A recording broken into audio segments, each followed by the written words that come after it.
Deputy Assistant Commissioner Ives.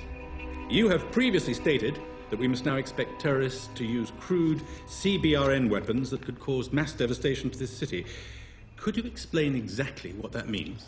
We're talking about such things as a dirty bomb, which is simply low-grade radioactive material blown up by a conventional bomb. In other words, low-tech methods for contaminating large numbers of people with deadly agents. Thank you very much. Minister, in a public statement, you said that the government is committed to being honest about the threats we face and putting as much information in the public domain as possible. Yes, that is correct. I have in front of me a recent report from the Common Science and Technology Committee. It accuses the government of being embedded in a culture of secrecy. Forgive me, Minister, but this seems to be a direct contradiction to your statement. The government completely rejects the criticism that it is being less open than it need be. We have an active public information campaign. We've sent a booklet to every household in the country with guidelines. Are you confident that the information that you're giving the public is adequate to prepare them for a terrorist attack? Yes, of course. Obviously, there are times when disclosure would not be in the public interest. I'm sorry, but now I'm confused. You're open and transparent, except when it suits the government not to be. Well, obviously, there has to be a balance between truth and reassurance. Are you saying that it's acceptable to lie to the public in order to reassure them? I mean what the public can be told and the need for secrecy. It's very interesting, Minister, but this report clearly states that this lack of openness has resulted in the public being ill-informed and insufficiently prepared for a chemical, biological or radiological terrorist attack. Deputy Assistant Commissioner, as head of the anti-terrorist branch, do you feel that adequate measures are in place to protect the public? Obviously, improvements have been made across all emergency services, but I'd warn against complacency. A great deal of work still needs to be done. Thank you very much.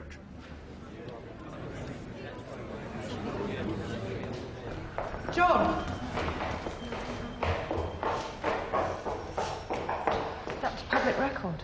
And I'm not going on public record to say we're fully prepared when we're not.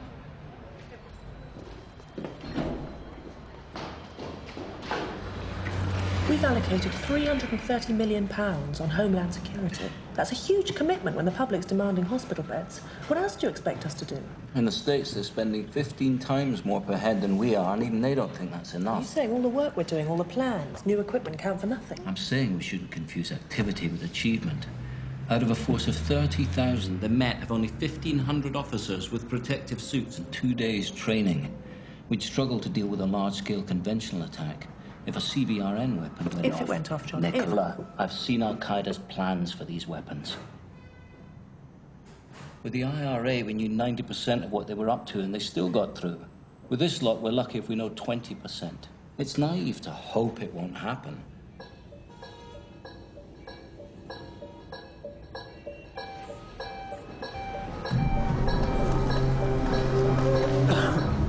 Hello. How are you? Fine. Okay. This is a stamp mark from Istanbul. All right. You all right? Something I ate. Yeah, you want to leave that goulash alone. Cheers. Got the other one. Little one, that's it. Cheers.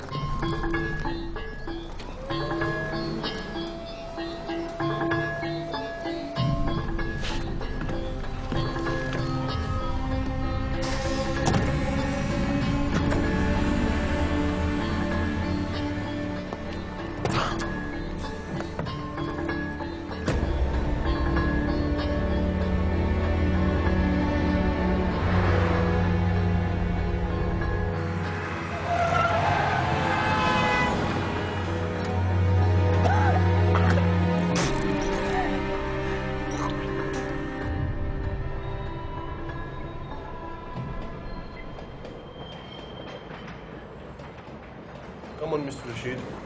You know this is a very popular area.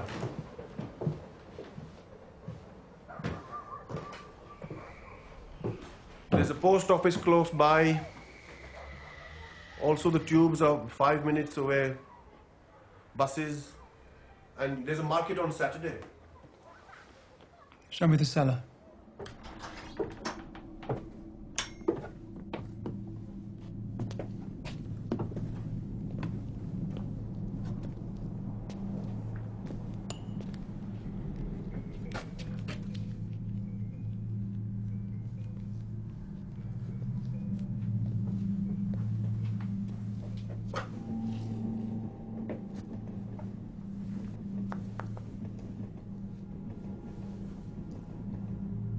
We'll need all this cleared.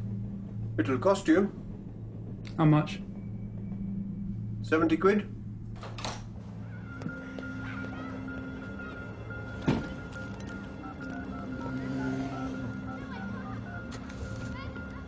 We have accommodation for the bride's family.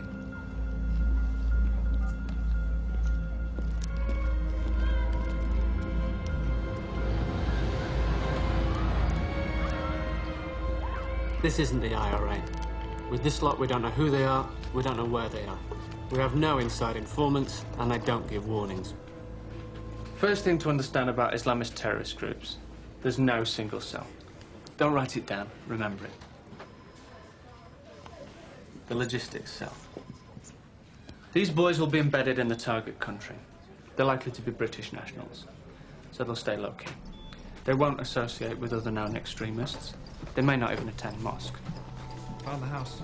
They raise cash for their group through petty crime like credit card fraud.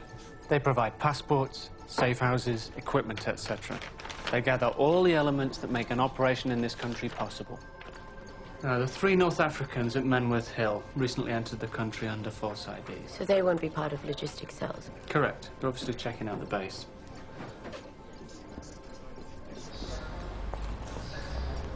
The sole purpose of a reconnaissance cell is to gather intelligence on intended targets.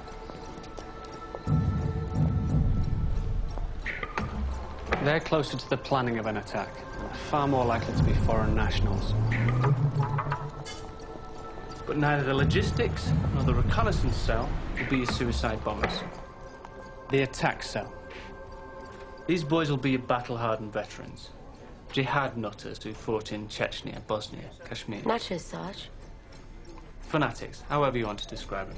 They're almost certain to be foreign nationals. They're only brought in at the last stages. And as we know, in any attack, there is likely to be more than one attack cell. Our problem is, none of this lot will know who the other cells are, or have any detailed knowledge about the overall operation. But they all have links to one man. The agent isn't the mastermind. That person will be thousands of miles away in Pakistan or Afghanistan.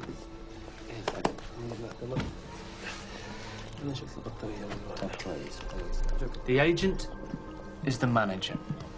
He puts the cells together and executes the plan.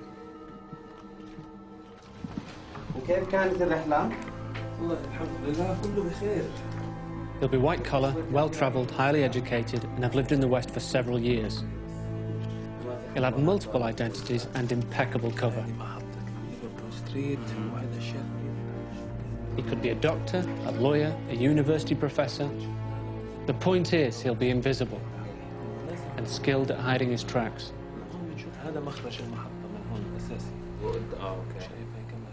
So far, all we have are 3 suspects. A possible reconnaissance cell. If we're going to get the rest of them, we have to chase every person they've ever been in contact with, here or abroad. Follow every paper trail. Anything that strikes you, however small, let me know.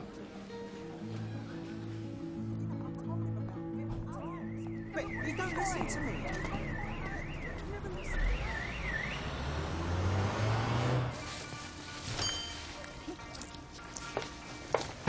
What are your fags?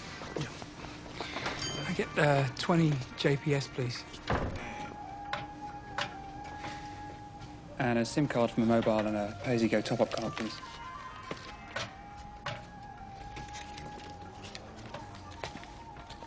What? माँ, आपको शर्म आनी चाहिए। अपनी बेटी को ऐसे कपड़े क्यों पहने दिए? Oh, piss off. Hey. Come on, let's go. Did you have the vow?